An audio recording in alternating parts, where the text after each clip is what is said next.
Do you know what makes some people dangerous? Not in a violent way, not in a scary movie kind of way, but dangerous to anyone who thinks they can play games, waste time, or take them for granted. It's the people who don't mind being alone.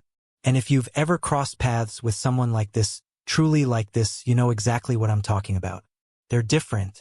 They move different. They respond different. And most importantly, they leave different. No warning, no drama, just gone. Here's the thing. Nobody tells you about people who are comfortable being alone. Everyone thinks they're easy targets. Everyone assumes that because they're quiet, because they're not constantly surrounded by people, because they're not posting every moment of their life online, they must be lonely. They must be desperate for connection. They must be so grateful when someone finally pays attention to them that they'll accept any kind of treatment. Now look, sometimes that's actually true. There are people who are alone because they're lonely, because they're struggling to connect, because they genuinely are desperate for someone to notice them. And that's a different situation entirely. But the people we're talking about, the ones who are content being alone, the ones who chose this, for them that assumption is dead wrong. So catastrophically wrong that by the time most people figure it out, the person is already 3 steps out the door and not looking back. See, society has this weird obsession with loneliness. Everyone's terrified of it. They'll stay in toxic friendships just to avoid eating lunch alone. They'll tolerate disrespect in relationships because breaking up means going back to single life. They'll surround themselves with people they don't even like just to fill the silence. But then there's this other breed of person, the one who figured out something that most people spend their entire lives running from. They figured out that being alone isn't the same as being lonely. That solitude isn't punishment, it's power, and that changes everything. Let me paint you a picture of how this usually goes down. Someone meets one of these people, someone who's comfortable being alone. First, everything seems normal. They're friendly, engaging, fun to be around. They invest in the relationship. They show up. They care. So naturally, the other person starts to relax, starts to take things for granted, starts to assume this person will always be there because, well, they don't seem to have anyone else, right? They're alone most of the time. They must need this friendship, this relationship, this connection. So they start canceling plans last minute. They stop responding to messages with the same energy. They take 3 days to reply. They start treating them like an option instead of a priority.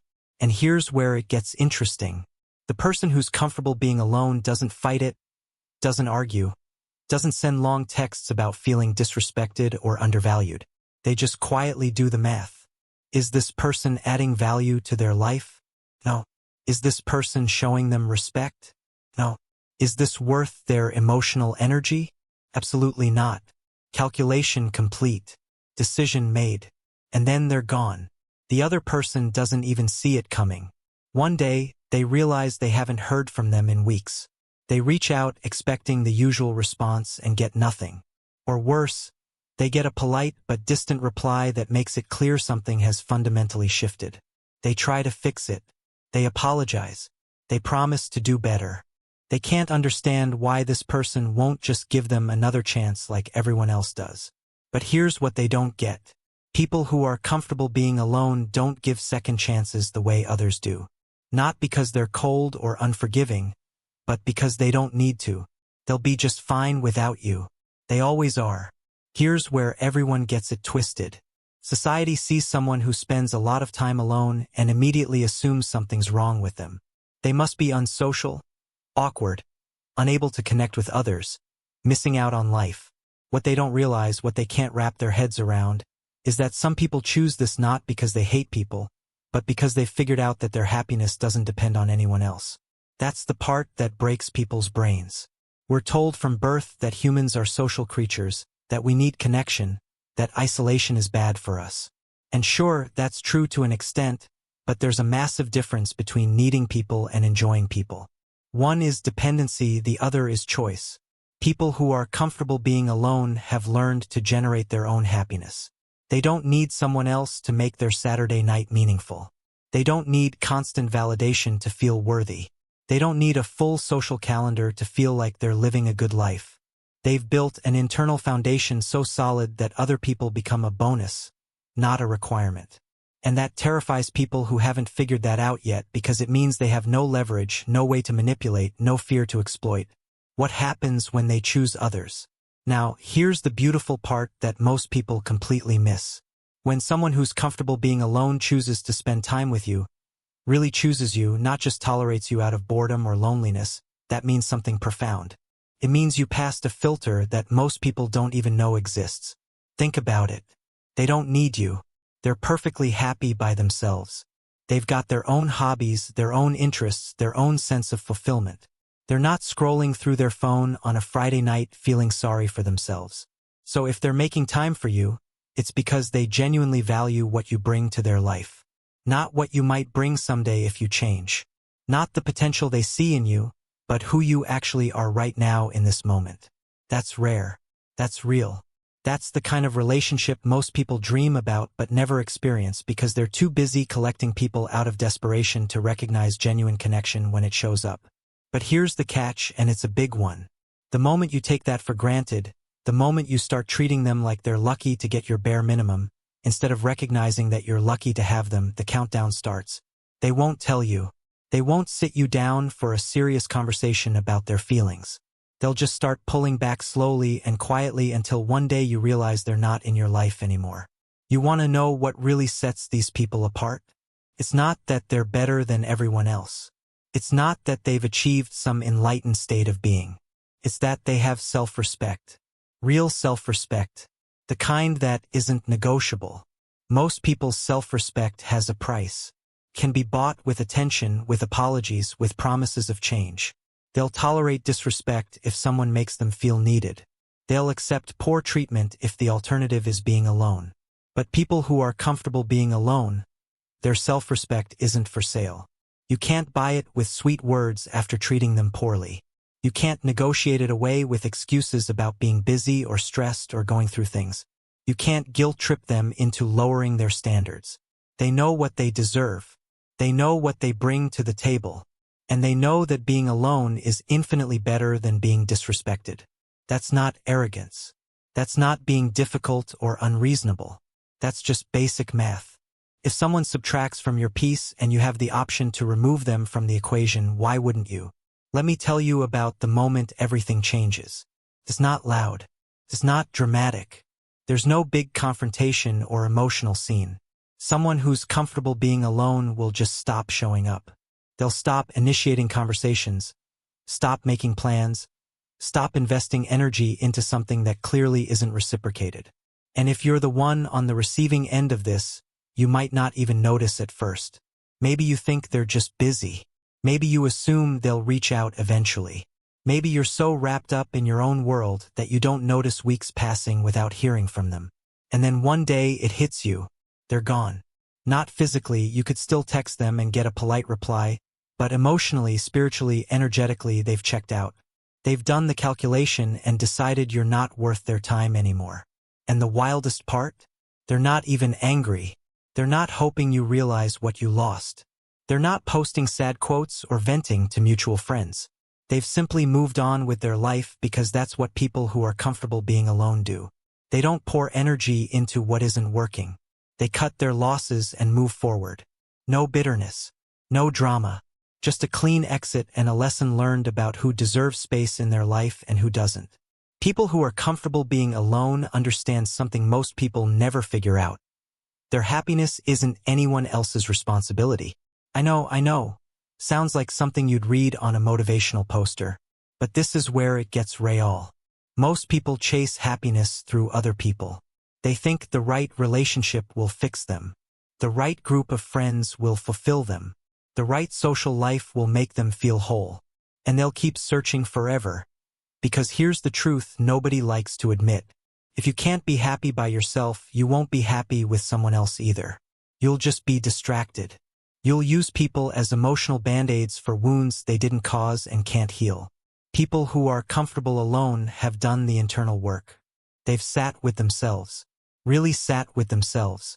They've learned how to generate their own joy, built hobbies they genuinely enjoy, created routines that bring peace, and developed a healthy relationship with themselves.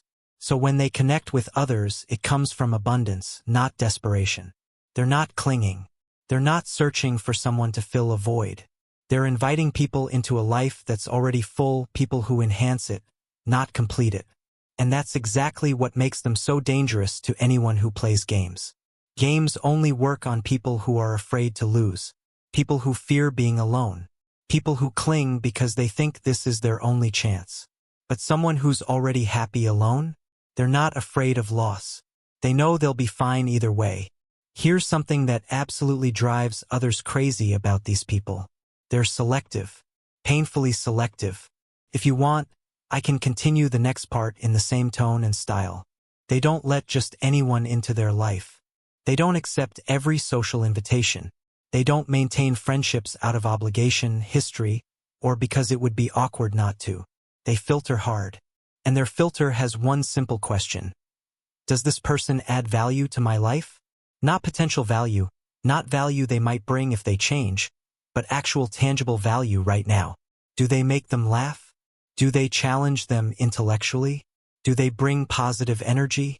Do they respect boundaries? Do they show up when it matters? If the answer to these questions is no, if someone is taking more than they're giving, draining more than they're filling, complicating more than enhancing, they're out. No second chances, no benefit of the doubt, just a clean assessment and a cleaner exit. Is that harsh? Maybe. Is it practical? Absolutely. Because people who are comfortable being alone understand something crucial. Time and energy are finite resources. Wasting them on people who don't reciprocate isn't noble or kind. It's just poor life management. They'd rather have 3 genuine connections than 30 superficial ones. They'd rather spend Friday night alone doing something they enjoy than at a party full of people who drain them. Quality over quantity, always. You know where most people mess up with someone like this? They assume silence means weakness. They assume someone who doesn't fight back, doesn't argue, doesn't demand respect, must not know their worth. So they test them. Maybe not consciously, but they do it anyway. They start showing up late without apology. They talk over them in group settings to see if they'll fight for attention. They make plans with others right in front of them to check if jealousy kicks in. They suddenly become too busy for weeks. And when the person doesn't react the way they expected, when they don't beg for attention or fight for the relationship, they assume it worked. They assume they have the upper hand now. What they don't realize is that they've already lost. Because people who are comfortable being alone aren't playing the same game. They're not trying to win your attention or prove their value. They're simply observing your behavior and making decisions based on what you're showing them. You're showing them you don't respect their time. Noted. Decision made. Exit planned. They'll just quietly remove themselves from the situation and move on with their life. By the time you realize what happened, they're already gone. And trying to get them back? Good luck with that. Because once someone who's comfortable being alone makes up their mind about you, it's over. They don't do rounds 2 and 3. They don't believe in giving people unlimited chances to treat them poorly. They gave you one chance. You showed them who you were. They believed you. End of story. Let me tell you what it's like to be on the other side of this. To be someone who genuinely doesn't mind being alone, who's done the work to be happy with themselves. It's freedom. Pure, unfiltered freedom. Freedom from toxic people because you're not afraid to let them go. Freedom from bad relationships because you're not terrified of being single. Freedom from social obligations that drain you because you're perfectly content with your own company. Freedom to say no without guilt. Freedom to have standards without apology. Freedom to walk away from anything that doesn't serve you. Most people will never experience this kind of freedom. They're too busy holding on to things they should let go of, tolerating people they should remove, compromising their peace for the sake of not being alone. But people who are comfortable being alone understand that the price of freedom is the willingness to be by yourself. And they've decided that price is worth paying because being alone and happy beats being surrounded and miserable every single time. Here's what you need to understand.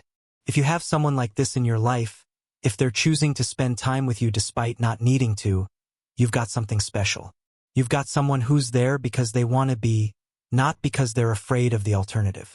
But that comes with responsibility. The responsibility to recognize what you have. The responsibility to show up with the same energy they bring. The responsibility to respect their time, their boundaries, their standards. Here's the warning. They will leave. Not eventually, not someday. The moment you show them that you don't value what they bring to the table, they're gone. No drama, no second chances, no opportunity to explain yourself. Just gone. And you can spend the rest of your life trying to figure out what happened, trying to get them back, trying to understand why they won't give you another shot. But the truth is simple. They did the math and you didn't add up. They chose themselves. They chose their peace. They chose to walk away from something that wasn't serving them. That's the power of someone who doesn't mind being alone. They'll always choose themselves every single time. So what's the point of all this? The point is that if you're dealing with someone who's comfortable being alone, you need to bring your A game. Not because they're difficult, demanding, or unreasonable, but because they have options, and one of those options is being perfectly happy by themselves. They don't need you to complete them. They don't need you to make their life meaningful. They don't need you to validate their existence. They're choosing you right now in this moment. They're choosing to let you into their life. And that choice can be unmade just as easily as it was made. So treat them right. Show up when you say you will. Respect their time. Value what they bring to the table. Don't take them for granted just because they're not demanding your attention. Because the person who's comfortable being alone will always have somewhere to go when you mess up, home to themselves, where they're perfectly content. And once they go there, they're probably not coming back. Now, if this made you think about someone in your life, someone you might be taking for granted because they seem so chill, so low maintenance, so okay with everything, maybe it's time to check yourself. Share this with someone who needs to understand why that person in their life who seems so cool, so easygoing, so unbothered suddenly isn't there anymore. They didn't change. They just stopped accepting less than they deserved. Subscribe for more real talk that cuts through the noise and shows you what's really going on in these relationships, these connections, these situations we all navigate, but nobody wants to talk about honestly.